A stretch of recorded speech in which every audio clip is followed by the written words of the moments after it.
I think now because the decision-making process is more complex, because there are more medications that we can use to treat multiple sclerosis, and there are certainly concerns about the risk-benefit ratio.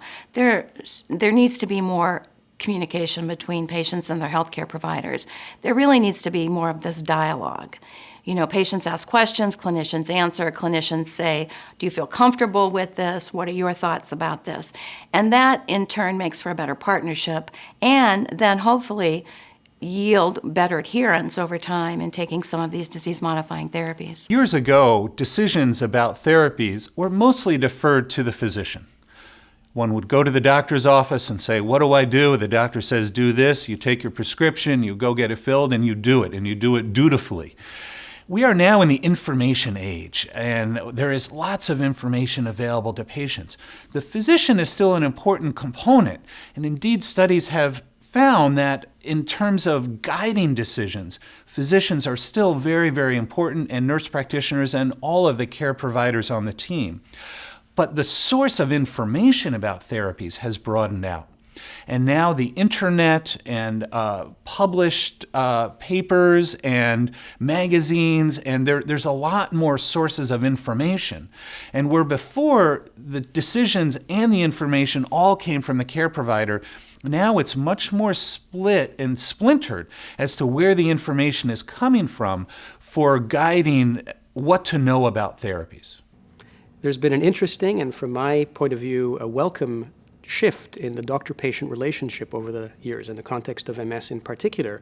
And this has to do with a huge amount of information that is now available at the fingertips of patients and their families, often coming to us with already decisions about their views of what they might prefer in terms of treatments, questions that they ask about information that is out there on the web or through the popular media. This is a very, very helpful source of information for them to have. One of the things that we try as a team to do is to make sure that they can distinguish between information that is high quality and that has perhaps been somehow vetted and information that may be out there but won't necessarily or shouldn't necessarily carry the same weight. The change in the way that people now make decisions has invoked much more participation by the patients themselves and often by their family and caregivers. And this is something that contributes importantly to a treatment decision that is more likely to stand the test of time. If people come in and feel that there's a back and forth discussion about their treatment preferences as well as the care team preferences, at the end of the day a decision is made that is much more likely to work well for that individual and for them to be able to stick with and possibly feed back more likely and more reliably to the team in terms of their experience, even if they're not happy with it. I find the trend towards shared decision-making between patients and physicians to be a very healthy move forward. It really leads to greater adherence to treatment decisions. It makes people aware and thinking aloud about what it is that they do and they do not want out of their care. Our physicians are very open and prefer this approach to care because they know that if they have this openness, they're more likely to hear from patients what's really going on in their lives and what may be influencing their ability to stick with the treatment or not. There are some patients who have had MS for a very long time who prefer to have a more paternal or maternal doctor involved in their care. And it's important to be respectful of that, but to the extent that we can, we actively encourage patient involvement in all aspects of care. There has been a shift over time, not a large shift, but a moderate shift in how decisions are made. Perhaps the biggest shift in decision-making is information source. So it used to be that the doctor's office, the nurse's office was the major source of decision about medicines, about treatments, and now that is broadened into a much larger area. And so now the internet, chat rooms, publications, talking to your cousins and your neighbors, that has become a much more important facet of gaining information about disease, about symptoms, about treatment options. However, I've come to find that when it comes down to, well, what should I do, doc? what should I do, nurse, about my disease, patients are much more likely to defer to the clinical team about what they should do.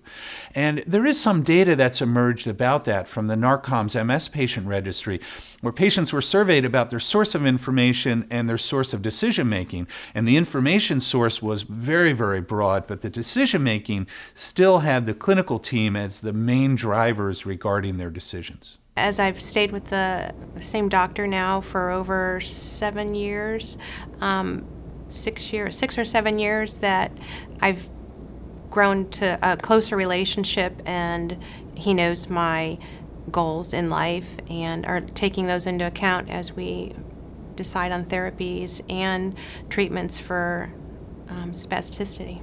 From a healthcare standpoint, he has become, I gave him blind trust in the beginning, but over the years, I gave him that at the beginning. He has earned it over the last 10 years, because when I do have questions, he answers me very, very succinctly. He answers me very, very truthfully, and I believe what he has to say. So that goes a very long way from me giving it at the beginning to him earning it over the last 10 years. In the 10 years that I've been diagnosed with multiple sclerosis, my healthcare team has changed, but just as importantly, or maybe even more importantly, I have changed. Because I think it's important to work collaboratively with them to make sure that you're set up for success. If you as a patient don't share information about what's actually happening with you, they don't have complete information to take the right step that they believe, should be taken. And just as important, if they don't listen and understand who you are as a person, as well as what your situations are, they can't make the right decisions, or they can't make the right recommendations on what the next step should be. I'm a firm believer that the person who is ultimately responsible for my medical care is me. It's my job to make sure that I share information, that I'm comfortable with the doctors that I have, the team that I have, and that if I'm not comfortable, I keep asking questions until I am comfortable, or I find the people who can answer the questions. So my team has grown and changed over time.